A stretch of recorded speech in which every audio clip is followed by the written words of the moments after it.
Hello friends, जय माता दी। कैसे हैं आप सभी? आशा करती हूँ आप सभी बहुत अच्छे होंगे। स्वागत है आप सभी का मेरे चैनल पर। ब्लॉग की शुरुआत फ्रेंड्स वहीं से कर रही हूँ जहाँ पे मैंने पीछे वाला ब्लॉग छोड़ा था। और अभी मैं आई हूँ कपड़े धो करके। हालांकि बाहर तो बारिश लगी है पर मुझे धोने थे कपड़े, क्योंकि फिर चेतन की जो ड्रेस है वो सूखती नहीं है और बाहर मौसम भी ख़राब है, उसने स्कूल जाना है।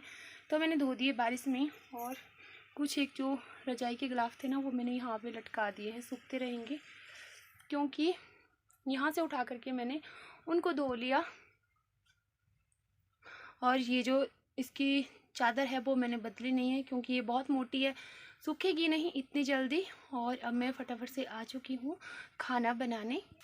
खाने में क्या बना रही हूँ वो भी आप लोगों के साथ में शेयर करूँगी, तो प्लीज़ बने रहिएगा वीडियो में। और अगर आप पहली बार चैनल पे आए हैं तो प्लीज़ चैनल को सब्सक्राइब करके जाइएगा, लाइक कर दीजिएगा, शेयर कर दीजिएगा।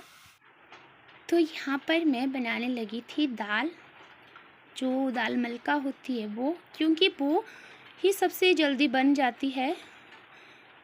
उतना टाइम लगता है उसको बनाने में जितना कि चाय बन जाती है हमारी उतनी जल्दी में। तो मैंने सोचा, पहले तो मैं सोच रही थी कि क्या बनाऊँ क्या, तो फिर मैंने सोचा कि कुछ हल्का सा बनाऊँ, क्योंकि आजकल मम्मी भी ऐसे ही है, कुछ थोड़ा खाते हैं थोड़ा नहीं खाते। तो हल्का सा बनाऊँगी तो ये भी आराम से खा लेंगे। और पीछे मैंने दूसरे यहाँ पे चढ़ा दिए हैं चावल, और तेल मैंने गरम करने के लिए रखा है। इसमें मैंने थोड़े से सूखे मसाले और मिर्च डाल दी। ज़्यादा भारी भरकम जो डालते हैं मसाले वो मैंने नहीं डाले हैं। आप लोगों को तो पता ही है, मेरे घर में हमेशा सिंपल सी सब्ज़ी दाल रोटी जो भी है वो हमेशा सिंपल सा ही बनता है, चाहे जो भी कुछ है। और हमें खाना भी वैसे सादा ही खाना चाहिए, क्योंकि ज़्यादा तेल तली तलाई चीज़ें नहीं खानी चाहिए, परहेज़ करना चाहिए। और पर एक बात है, मुझे परांठे खाना बहुत पसंद है। कई बार मेरी घर में भी लड़ाई हो जाती है मम्मी के साथ।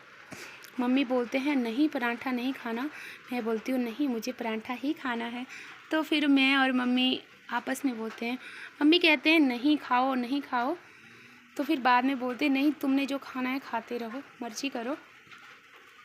कि ज़्यादा तलाई हुई चीज़ें सेहत के लिए भी नुकसान करती है। और नमक और हल्दी भी मैंने टमाटर के साथ ही यहाँ पे डाल दी, इकट्ठे ही फटाफट से जल्दी जल्दी। मैंने बताया था ना आपको कि पहले मैंने कपड़े धो लिए, और ठंडी भी मुझे बहुत लग रही है, फिर मैं बीमार भी ऐसे ही हो जाती हूँ एकदम से ही।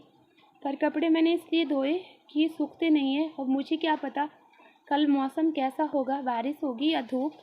और चेतन को स्कूल जाना है, उसकी ड्रेस नहीं सूखेगी तो फिर वो नाक चिढ़ाएगा, बोलेगा मेरी ड्रेस धोई क्यों, सूखी नहीं तो मैंने पहले कपड़े ही धो लिए, सारा काम कर लिया। उसके बाद में मैं लगी थी बनाने ये दाल। और इसको मैं किस तरह से बनाती हूँ सिंपल से तरीके से, वही मैंने आप लोगों के साथ में आज शेयर किया है। दाल बनाने के लिए मैंने सबसे पहले ना थोड़ी सी ग्रेवी बना ली टमाटर की, और तड़का भी मैंने इसमें भून लिया। तो ये मेरा तैयार हो चुका है। अब मुझे इसमें ये डालनी है जो मैंने भिगोई हुई मलका थी वो, और थोड़ी देर मैं इसको इसी में चला लूँगी, ताकि जो भी हमारा मसाला है वो इसमें अच्छी तरह से घुल मिल जाए और फिर ये टेस्टी बन जाए। वैसे तो कुकर में बनाते हैं इसको, पर मैं कुकर में नहीं बनाती हूँ, फिर ये बिल्कुल ही इसका जो टेस्ट होता है बिल्कुल ख़राब हो जाता है, और ये ना गली गली सी लगती है। तो इसमें कितना टाइम लगता है, चावल बनने से भी बहुत कम टाइम लगता है। और अभी मुझे ठंडी भी लगी है, ये देखिए हाथ मेरे। ऐसे ना जब ठंड लगती है तो मेरे हाथ एकदम से सिकुड़ सिकुड़ से जाते हैं, क्योंकि मैंने बताया ना आपको अभी मैं कपड़े धो करके आई हूँ बाहर से, और बाहर लगी है बारिश। अभी मैंने अपने जो गौशाला का काम है वो भी नहीं किया है, बस अब जाऊंगी और करूंगी। वैसे एक बात है, मुझे आदत नहीं थी गैस पे खाना बनाने की, पर धीरे धीरे मैं डाल रही हूँ, क्योंकि मुझे राज भैया हमेशा ही कहते हैं कि कृष्णा तेरा टाइम बच जाया करेगा, गैस पे खाना बना लिया कर। मुझे बहुत डर लगता है, फिर भी मैं कोशिश करती हूँ, ढंग से तो नहीं बना पाती, क्योंकि आधा ना मुझसे जल भी जाता है। तो ये मेरी हो गई, मुझे इसमें थोड़ा सा पानी डाल देना है, ज़्यादा नहीं बनानी है हमें, थोड़ी सी बनानी है अपने लायक ही। और अभी के टाइम के लायक यानी कि लंच करने के लिए ब्रेकफास्ट हमने कर लिया है। सुबह चपाती हमने खा ली थी चाय के साथ में और नमक के साथ में, मुझे बहुत टेस्टी लगती है वो भी। तो ये देखिए ज़्यादा पतली भी नहीं है और ज़्यादा गाढ़ी भी नहीं है, तो ये भी हो जाएगी और मेरे चावल भी हो जाएंगे। मैंने यहाँ पे रख दिया है और मैं जा रही हूँ बाहर गाय को घास देने। इनको देख लेगा चेतन कितना कर लेता है वो, और मैं चलती हूँ गाय को घास देने, क्योंकि बेचारे वो तो बेजुबान है और ठंड का मौसम है, ठंड में तो ज़्यादा ध्यान रखना पड़ता है पशुओं का। फाइनली खोल दिया गौशाला का दरवाज़ा और चेतन तो पहले ही आ चुका है मेरे से आगे। चेतन आप बात नहीं करोगे? नमस्ते, कैसे हो आप सभी? आपका स्वागत है मेरी मम्मा के चैनल पर। और ये आपको ढंग से नहीं दिखाई दे रहा होगा क्योंकि यहाँ पे ना अंदर इस तरफ को जब कैमरा की मैं आती हूँ तो दिखाई कुछ भी नहीं देता।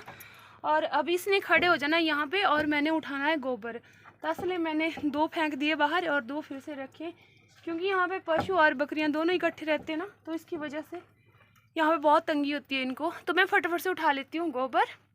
और ये रही हमारी गौ माता। आज मैंने इनको ना अभी तक हरा नहीं दिया है, अब दूंगी। और हरी घास ना मैंने कल ही ला दी थी शाम के टाइम। आपको पता है मैं चली जाती हूँ शाम के टाइम जब भी मुझे टाइम लगता है, और पहले ना गोबर उठा लेती हूँ, क्योंकि गोबर के ऊपर ये घास नहीं खाएंगे और वैसे भी अच्छा नहीं लगता गोबर बिना उठाए। बेचारों ने इन्होंने घास खाने के बाद में आराम भी तो करना है, सोना भी तो है इन्होंने। और ठंड के मारे ना पशु एकदम से ना अजीब जैसी अपनी शक्लें बना देते हैं। तो यहाँ पर चेतन को मैंने पकड़ा दिया कैमरा और उसको खड़ा कर दिया दरवाजे के पास, क्योंकि बकरियाँ खुली है फिर ये बाहर को भाग जाएगी। और मैं फटाफट से लग गई इनका गोबर साफ़ करने। और मुझे बहुत सारे लोगों ने कई बार बोला है कि यहाँ पे गड्ढे हैं, तो मैं आज फिर से बता देती हूँ आपको कि ये गड्ढे ना हमने इस तरह से इनका अरेंज करके रखा है कि इनका जो गौमूत्र है वो इसमें जाए, बाकी ये साफ़ है। और उसके बाद में मैं चली गई थी जहाँ पे मैंने रखी थी शाम की लाई हुई वो हरी घास। अब मुझे ये हरी घास ही इन पशुओं को देनी है। और देखिए बाहर का मौसम बहुत ख़राब है, आज फिर से लग रहा है जैसे कि हम पहुँच गए हैं दिसंबर और जनवरी के महीने में। तो फटाफट से अब इनको घास देंगे और फिर उसके बाद में, मुझे ठंडी बहुत लग रही थी सच में। और ये देखिए यहाँ से खोलेंगे तो मैं आ गई गाय को घास दे करके, उनका गोबर उठा करके, बकरियों को हरा चारा दे करके। और अब मुझे लग रही है ठंडी, क्योंकि मैंने गोबर उठाया तो ठंडी तो लगेगी।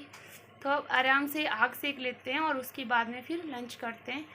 और अभी मेरी ना जो लस्सी है वो भी नहीं हुई है, मशीन में लगाई है दही, मतलब लस्सी बनाने के लिए। तो जब तक ये होगा तब तक मैं आग सेक लूँगी, कि मुझे तो ठंडी लग रही है। देखो नाक और आँखें भी लाल होगी, इतनी तेज़ बारिश लग रही है बाहर। और फिर उसके बाद में हम लग पड़े थे यहाँ पे खाना खाने, और मैं जस्ट ही नहा करके आई, तो इग्नोर कीजिएगा फ्रेंड्स। अभी मैं जैसे नहा करके आई थोड़ी सी आग सेकी और खाना खाने लग पड़ी, तो इग्नोर कीजिएगा। यहाँ आसपास अगर आपको ढंग से नज़र नहीं आ रहा होगा। और ये देखिए ये जो मैंने बनाई थी दाल चावल, मलका की दाल और चावल। तो आइए आप भी हमारे साथ में लंच कर लीजिए, सादा सिंपल सा भोजन। पर सच में दाल बहुत ही यमी और टेस्टी बनी थी, क्योंकि मैं कभी कभी मलका दाल बनाती हूँ, डेली नहीं। जो भी दोपहर का खाना था वो भी खा लिया, बर्तन भी साफ़ हो गए और शाम की भी मैंने अभी से तैयारी करके रखी है। दिखाती हूँ आपको बैक कैमरे से। पे मैंने रात के खाने के लिए राजमा भिगो करके रख दिए हैं, और आज मैं आलू राजमा बनाऊंगी रात के खाने में। तो ये आपको दूसरे ब्लॉग में देखने को मिलेगा, आलू राजमा की जो रेसिपी होगी। अभी मैंने इनको हल्के से गर्म पानी में भिगो दिया है। और अभी टाइम हुआ है दिन के 1:45। बाहर हो रही है बहुत ही ज़्यादा बारिश। और फ्रेंड्स आप सभी लोग भी अपना ध्यान रखिएगा, ठंडी से बच करके रहिएगा, अपने बच्चों का ध्यान रखिएगा, अपना ध्यान रखिएगा। देखिए मैंने तो आग जला करके रखी है, क्योंकि अभी मैंने जो बर्तन थे धोने को वो धोए। तो बार बार इतनी जल्दी ना इसमें भी पानी गर्म नहीं होता, और ठंडा पानी से जब बर्तन धोते तो ठंडी लग जाती है, इसलिए मैंने थोड़ा सा कोसा सा पानी लिया और फटाफट से बर्तन धोए। इसमें ना इतनी जल्दी पानी गर्म नहीं होता, जब ठंडी होती है तो जल्दी जल्दी गर्म नहीं होता। तो अब ठंडी लगी है, हाथ भी सेकूँगी और आप सभी लोगों से मैं बातें भी करूँगी। ये क्लिप मेरे पास पिछले कल की है और इस सामान को मैंने बेच दिया कबाड़ में। मैं ये शेयर नहीं करना चाहती थी आप लोगों के साथ में, मगर आप लोग मेरे से जुड़े हो तो मेरा फ़र्ज़ बनता है कि मैं हर एक बात आप लोगों के साथ में शेयर करूं। मुझे पहले अजीब जैसा लग रहा था कि मैं कैसे ये शेयर करूंगी। चलो, इसके 2 पैसे 4 पैसे आ जाएंगे तो नमक चीनी घर पे आ जाती है। और वैसे भी ये कबाड़ था घर में ऐसे ही पड़ा हुआ बेकार सा, तो मैंने इसको कबाड़ी वाले को बेच दिया। और ये ना मेरी ज़िंदगी की एक कड़वी सच्चाई है, मैं बताना नहीं चाहती थी मगर मैंने बता दिया। पहले मुझे बहुत बुरी फीलिंग आ रही थी कि मैं कैसे बताऊंगी और आप लोग मुझे क्या बोलोगे, पर मैंने बाद में सोचा कि नहीं, जब मैं अपनी खुशी सुख दुख जो भी कुछ है तो मैं शेयर कर सकती हूँ और इसमें क्या हर्ज है। इस तरह से मैंने इसको बेच दिया तो इसमें क्या हर्ज है, बेकार पड़ा था रद्दी में, तो इसके जो पैसे आ जाएंगे उससे कुछ घर का छोटा मोटा सामान, ज़्यादा नहीं, हमारे राशन का जैसे चीनी हो गई या कुछ और हो गया, आ जाएगा। तो इसमें बेचने के लिए कोई बुराई नहीं है और इसको मैंने बेच दिया। कुछ ये मैंने बाहर से इकट्ठा करके लाया हुआ था। तो यही थी बातें जो मैंने आप लोगों के साथ में शेयर करनी थी। मैं कर देती हूँ, चाहे छोटी बात है या बड़ी बात है, मैं आप लोगों के साथ में शेयर कर देती हूँ। और नहीं शेयर करती हूँ तो ऐसे लगता है नहीं यार मैं कुछ भूल गई हूँ अपनों से ही, अपनी फैमिली से ही, क्योंकि आप मेरी बहुत ही प्यारी सी फैमिली हो। प्रत्येक सब्सक्राइबर, हर एक सब्सक्राइबर मेरे लिए बहुत ही महत्वपूर्ण है। और ये देखिए यहाँ पे दोनों भाई कैसे कर रहे हैं, ये इनको कुछ काम नहीं है क्योंकि बाहर भी नहीं जा सकते, बाहर लगी है बारिश, तो इसको बस ये इसको बोल रहा है कि मेरे लिए घोड़ा बन जाओ या मेरे साथ चलो, कुछ भी करो। पूरा दिन अगर दोनों इकट्ठे रहते तो पूरा दिन तंग करके रखते हैं। और चलिए आज का ब्लॉग भी मैं यहीं पे ख़त्म कर देती हूँ क्योंकि बहुत बड़ा हो जाएगा। ब्लॉग में कुछ भी खास नहीं था, पर आप लोग मेरे ब्लॉग्स को बहुत ज़्यादा प्यार करते हो, मुझे बहुत ज़्यादा प्यार करते हो, बहुत ज़्यादा इज्जत देते हो। आपसे मुझे इज्जत मिली है, उस इज्जत की मैं हमेशा कदर करती रहूँगी, करती हूँ और आगे भी करती रहूँगी। क्योंकि मैं बहुत बार बोलती हूँ, हर एक बात बार बार नहीं बोलूँगी। आप बहुत समझदार हो, मेरी जितनी भी यूट्यूब फैमिली है इतनी समझदार है कि मेरे बिना कहे कुछ मेरी जो बातें होती है समझ जाते हैं। पर मैं सोचती हूँ कि आप लोग कैसे समझ पाते होंगे, इसीलिए ना, क्योंकि हमारा जो रिश्ता है वो दिल से दिल तक जुड़ा हुआ है। हम कहने को यूट्यूबर हैं पर आपकी फैमिली के साथ जुड़े हुए हैं और आपने हमें अपनी फैमिली में शामिल किया, इसके लिए आप सभी लोगों का दिल की गहराइयों से बहुत बहुत शुक्रिया। मैं आपसे मिलूँगी नेक्स्ट वीडियो में आपको मेरा जो राजमा वाला ब्लॉग है वो देखने को मिलेगा और वो आएगा कल। तो आज शाम को ये ब्लॉग आएगा, तो मुझे कमेंट्स करके बताइएगा आप लोग कैसे हैं, अपना ध्यान रखिएगा। ये लड़ पड़े हैं दोनों, इससे पहले कि इनके चीख पुकार शुरू हो जाए मैं कर देती हूँ ब्लॉग का एंड। खुश रहिएगा।